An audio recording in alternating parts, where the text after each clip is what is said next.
एक राज्य में किसी समय में एक राजा रहा करता था। उसकी एक राजकुमारी थी जो अत्यंत सुंदर थी और राजा अपनी पुत्री से अत्यधिक प्रेम करता था। उसने अपने सेवकों को आदेश दे रखा था कि राजकुमारी को प्रतिदिन फूलों से तोला जाए। इस काम के लिए मालिन फूल लाया करती थी। वह महल के बाग से रोज़ तरह तरह के फूल चुनकर लाया करती थी। मालिन इस बात से बहुत खुश थी कि उसे राजकुमारी के लिए फूल लाने का मौका मिल रहा है।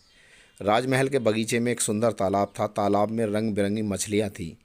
एक दिन मालिन जब अपने पति माली के साथ तालाब पर गई तो उसमें सालुक के फूल उगे देखे। ये फूल बड़े बड़े सफ़ेद, गुलाबी और पीले रंग के थे। सालुक का फूल कमल के फूल की ही तरह प्रजाति है, जिसमें खुशबू नहीं होती और इसकी सब्जी बनती है। उन फूलों में एक बहुत बड़ा फूल भी था, जिसकी सुंदरता से मालिन अभिभूत हो गई और उसने सोचा कि इस फूल को तोड़ लिया जाए तो इसकी बहुत ही स्वादिष्ट सब्जी बन सकती है।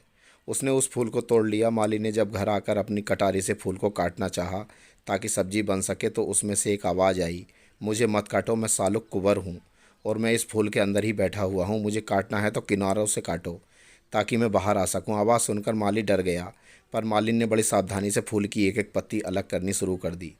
पत्तियों के अलग होते ही उसमें से एक प्यारा सा सुंदर बालक बाहर निकला। निसंतान माली व मालिन उसे ईश्वर का उपहार मानकर बेटे की तरह उसकी परवरिश करने लगे। समय बीतने के साथ सालुक कुंवर एक सुंदर नौजवान में बदल गया। उधर राजकुमारी भी एक सुंदर युवती बन चुकी थी। मालिन अभी भी राजकुमारी के तोलने के लिए महल में फूल लेकर जाती थी। राजकुमारी की सुंदरता के बारे में सालुक जितना सुनता, उससे मिलने की चाह उसके अंदर उतनी बलवती होती जाती। एक बार जब मालिन ने फूल इकट्ठा किए तो सालुक ने बिना धागे की एक माला तैयार की और चुपचाप जूही के फूलों की वह माला उस ढेर में रख दी। मालिन गुस्सा हो उठी और उसने वह माला ले जाने से इनकार कर दिया। तो सालुक ने उससे विनती की कि वह उसे ले जाए। राजकुमारी ने जब वह माला देखी तो पूछा कि यह कहाँ से आई है। मालिन को तो पता था कि उसके बेटे ने इसे रखा है, लेकिन राजकुमारी के पूछने पर वह डर कर राजकुमारी से माफ़ी मांगने लगी। पर राजकुमारी तो माला देख बहुत खुश हो गई थी। जब उसे सच का पता चला तो उसने कहा कि वह सालुक कुंवर से मिलना चाहती है। सालुक कुंवर का रूप देख राजकुमारी समझ गई कि यह कोई साधारण इंसान नहीं है। उससे मिलने पर राजकुमारी को उससे प्यार हो गया और उन्होंने विवाह करने का निश्चय किया।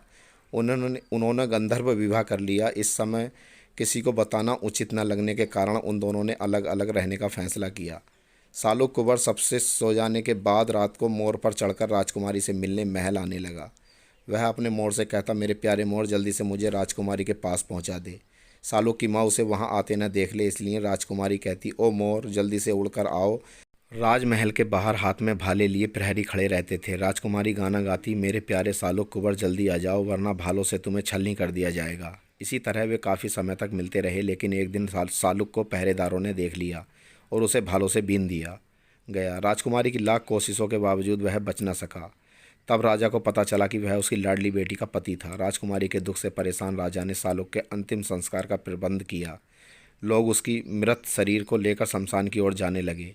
तभी वहाँ एक तोता उड़ता हुआ आया और उसने उसके मृत शरीर पर अमृत जल छिड़क दिया। अमृत जल के छींटे पड़ते ही सालुक जीवित हो उठा। राजा और राजकुमारी ही नहीं, बाकी लोगों की भी खुशी का ठिकाना ना रहा। राजा ने राजकुमारी का विवाह सालुक के साथ करने का अपना निर्णय जब मालिन को सुनाया तो वह फूली न समाई। परंपरानुसार उन्होंने चढ़ावे के लिए मिठाइयाँ, दही और पान सुपारी ली। विवाह के दिन पुरोहित ने सालुक कुमार और राजकुमारी के सिर पर आम के पत्ते से जल छिड़का। उनके माथे पर काला लेप लगाया गया। वर के शरीर पर चंदन का लेप किया गया और फिर उसे अंगूठी, कपड़े और दही उपहार स्वरूप दिए गए। फिर आम की लकड़ी की आग जलाई गई और सालुक कुंवर ने आग में चावल, घी और फूल समर्पित किए। पुजारी ने मंत्रों का उच्चारण किया और इस तरह उनका विवाह संपन्न हो गया। विवाह के बाद राजा ने सालुक को दरबार में एक महत्वपूर्ण पद दे दिया। राज दरबार के कई लोग उससे जलने लगे। एक माली के बेटे को अपने बराबर सम्मान पाते देख उन्हें बहुत बुरा लगा और वे उसके खिलाफ षड्यंत्र रचने लगे। एक दिन राजा ने अपने सारे संबंधियों को शिकार पर चलने के लिए कहा, पर सालुक कुंवर को यह सोचकर आमंत्रित नहीं किया कि वह तो शिकार करना जानता ही नहीं होगा। राज दरबारियों ने भी राजा के कान भरे कि एक माली के बेटे में राजसी गुण कहाँ से आ सकते हैं। राजकुमारी व सालुक दोनों ही इस बात से बहुत आहत हुए, पर कुंवर ने राजकुमारी को समझाते हुए कहा, परेशान मत हो, मैं ही सबसे ज़्यादा शिकार करके लौटूंगा। राजा ने नहीं बुलाया तो क्या, शिकार पर तो मैं जा ही सकता हूँ। जो लोग सालुक को छोड़कर जंगल में चले गए वे एक चिड़िया भी नहीं मार सके, लेकिन सालुक बहुत एकाग्रता से शिकार करने में जुट गया और उसने हिरणों का शिकार किया। वह ऐसा सबसे छिपकर कर रहा था। शिकार करने के बाद उसने एक साधु का वेश धारण किया और एक पेड़ के नीचे बैठ गया।